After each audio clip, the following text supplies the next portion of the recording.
Holland کے سفارتکار کا کہنا ہے کہ پاکستان دودھ کی پیداوار میں 3 گنا اضافہ کر سکتا ہے۔ بہت اچھی یار، یہ یورپ والوں کو کچھ زیادہ ہی ماسٹر بننے کا شوق نہیں پیدا ہو گیا ہوا؟ اچھا مشورہ دیا انہوں نے یار۔ کون سا مشورہ دیا یار؟ دودھ کی پیداوار 3 گنا کر سکتا ہے سائنسی طریقے استعمال وہ کرنے کون سے سائنسی طریقے رکھیں اپنے طریقے اپنے پاس؟ یہ 3 گنا کہہ رہے ہیں، حد ہو گئی ہے تمہارے والی۔ ادھر جو دودھ کو 3 گنا زیادہ کر دے اس کو گوالا ہی نہیں مانتے ہم۔ 9 گنا بتائیں تو کر سکتے ہیں ہم۔ چلو کو بات بھائی کہ بڑی بات ہے بھائی، بڑی بلے بلے بلے۔ کیسے کر سکتے ہیں؟ ایڈا کون سا یہ ہالینڈ ہے؟ ٹھیک ہے ان کے پاس زیادہ بھینسیں ہوں گی اور بڑی تگڑی سونی نسلی بھینسیں ہوں گی، مگر دودھ کی پیداوار کیسے بڑھانی ہے یہ نہ ہمیں بتائیں۔ ان کے پاس نہ چھپڑ ہیں، نہ ہاتھ والے نلکے ہیں، نہ ان کے پاس نہریں ہیں۔ فضول یار یہ اس پیداوار بڑھانے کی بات نہیں کر رہے، اور کس پیداوار بڑھانے کی بات کر رہے ہیں یار؟ حقیقی پیداوار بڑھانی حقیقی پیداوار کتنی کو یہ بڑھا لیں گے؟ بڑا کو کیلشیم اور پوٹاشیم کھلائیں گے بھینسوں کو، اس سے چلو کلو کا 3 کلو ہو جائے گا۔ ادھر جو کلو کا 3 کلو کر لے اس گوالے کو تو اللہ معاف کرے رشتہ ہی نہیں ملتا۔ اگلے کہتے ہیں کہ نہ بھائی اس بچے نے بھوکا ہی مرنا ہے، یہ کوئی ڈرٹ لاٹن بچہ نہیں ہے۔ ادھر تو جو کلو کا 9 کلو کر لینا پورا، اس کو کہتے ہیں کہ واہ واہ واہ اس بچے نے بڑی ترقی کر لی ہے۔ فضول مشورے چوک کے ہمیں سنانا شروع کر دیتے، کلو کا 3 گنا بڑھا لے۔ یہ گورے زیادہ شوخے ہوئے ہوئے، ان سے پوچھو ذرا ان کے دودھ میں سے کبھی زندہ ڈڈو نکلا؟ کبھی پرالی کے پتے نکلے؟ ادھر تو ایسا ایسا ببر شیر گوالا ہوا ہے جن کے دودھ میں سے مچھی بھی نکل آتی۔ ایک ایسا گوالا تھا اس نے بورڈ لگوا دیا تھا 5 کلو دودھ کے ساتھ مچھی فری۔ وہ تو محلے کے بزرگ نے بورڈ اتروایا کہ عقل کرو ہے، دودھ کے ساتھ مچھی نہیں ٹھیک ہوتی، پھلویری ہو جاتی ہے۔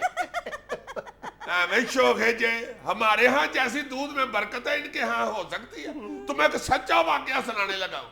ایک دن میں جناب سر چاہ پکا رہا تھا، میں نے پانی میں پتی ڈال کے فور کاڑ لی، جب میں نے دیکھا تو دودھ ہی نہیں تھا۔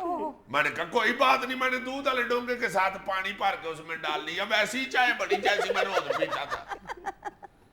فرانس کے سابق صدر سرکوزی نے الیکشن ہارنے کے بعد سیاست سے مکمل علیحدگی اختیار کر لی، اب صرف وکالت پر توجہ دیں گے۔ ہو یہ وہی فرانس کا سابق صدر ہے نا جو لڑکیوں کے چھیڑ کے کئی دفعہ بیزت ہوا ہے؟ بس اس کی خبریں دیکھنا اب بھی ایسی ہی آیا کرنی ہے۔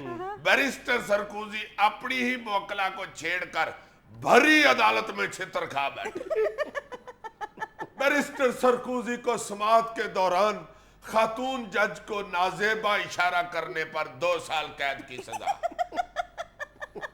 بیرسٹر سرکوزی نے جیل میں خاتون بورچی سے دال پکڑتے ہوئے اس کا ہاتھ پکڑ لیا۔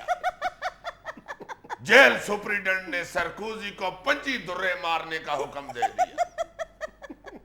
بیرسٹر سرکوزی کی ضمانت کے لیے خاتون وکیل جب ان کے بیان لینے کے لیے جیل میں گئی تو سرکوزی نے بیان دیتے ہوئے وکیل کو آنکھ کاٹ ماری۔ خاتون وکیل نے اپنے کاغذ سمیٹے اور جاتے ہوئے سرکوزی سے کہا اوتری دیا تو وہی تھی ٹھیک ہے۔ پھر ایک دن تم ادھر یہ خبر پڑھ رہی ہوگی کہ سابق بیرسٹر سرکوزی نے وکالت سے علیحدگی اختیار کر کے صرف اپنے گھر کے کاموں پر توجہ دینے کا فیصلہ کر دیا۔ صدارتی ترجمان فرحت اللہ بابر کا کہنا ہے کہ عوامی مسائل پر ہمارے اتحادیوں کو بھی اتنی ہی تشویش ہے جتنی ہمیں۔ کیوں جی؟